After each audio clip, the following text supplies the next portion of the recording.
Hi, this is Laurie with hidinginmycraftroom.com.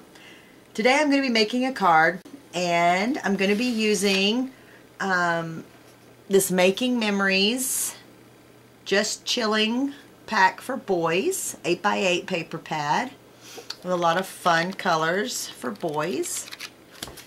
And that's by Making Memories, and then also some basic gray buttons and some basic gray ribbon and a basic gray, I want to say, yes, and a basic gray little stamp set.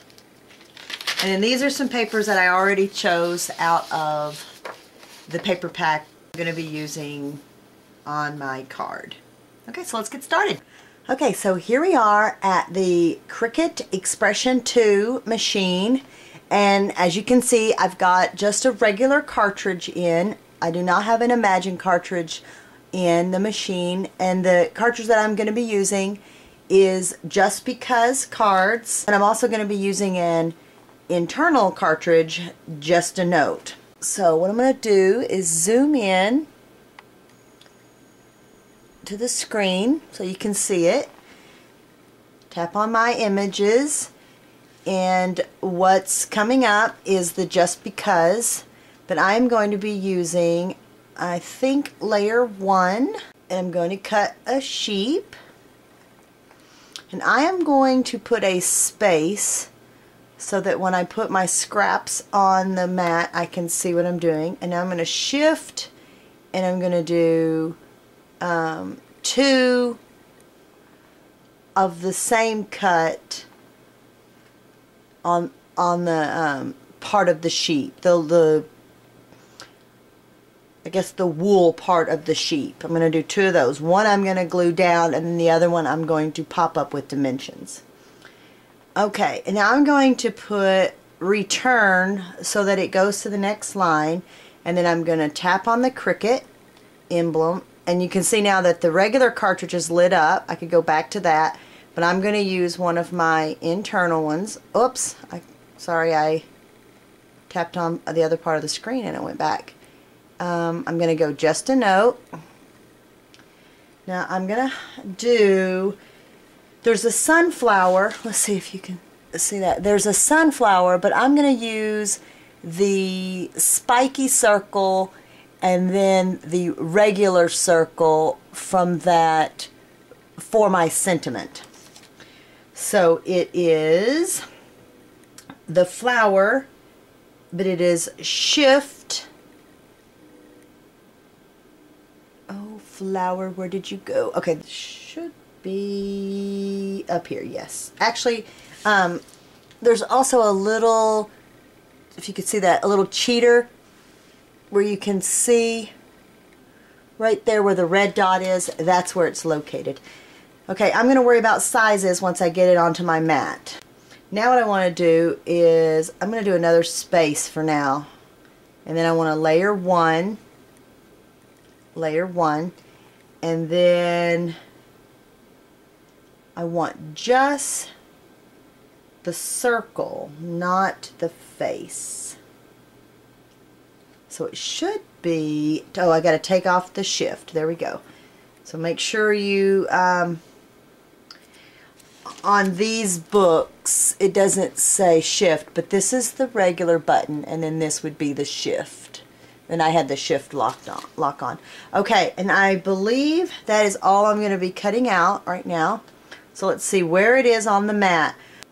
Okay, see how close those are? I want to add another line return to put it on the next line. And something that I have noticed is that I can actually give this line return a specific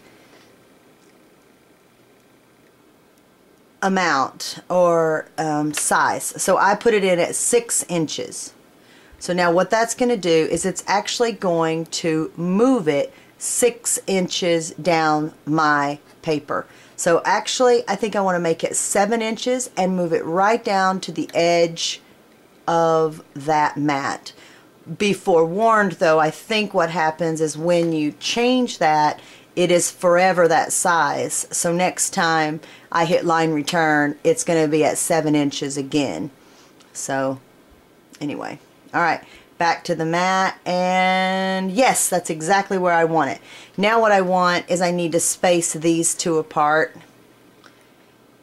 This part to me is just a little bit tricky, placing it on the mat. You kind of have to, like I'm doing, play around a bit, and apparently my space is set up a little bit bigger than what I would want now as well, but that's okay. So I'm going to go in here and edit this. I want my little sheep to be, it says 4 inches, but he is not 4 inches. He is 2 inches. Why in the world is that doing that? Okay, so go in and let's size him. Oh, you know what? Okay, the problem with this is it's for the card, and the card is set at 4 inches. So that's going to be a little challenging again. So I'm going to make it at 5.5 and then go and see what that does. Oh. Now I've got to go and change my, I should have done this earlier too. Okay, this is a little bit of a challenge there too. Make that size different because I want it all on one mat. Although I could very well load up 2 different mats. That would be just as easy. Alright, let's look at it. Alright, see now it's 1, 2, 3 inches. So I still want him to be bigger.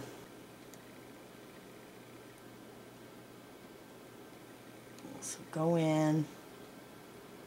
I'm going to say 8 inches.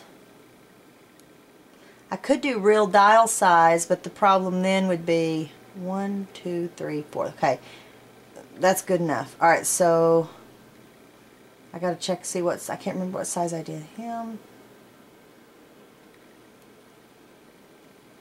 I think I'm going to go ahead and go 8.5. 8.5. So now what I've got to do is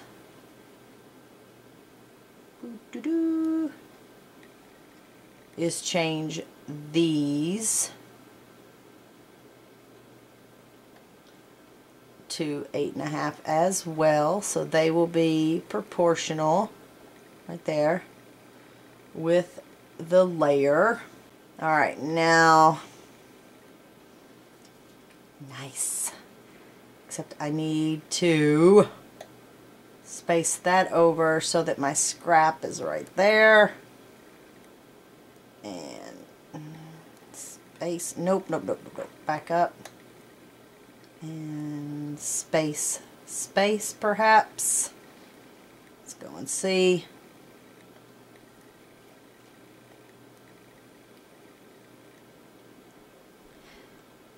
One more space. See, that's a little tricky, I think. I think it's going to take some getting used to.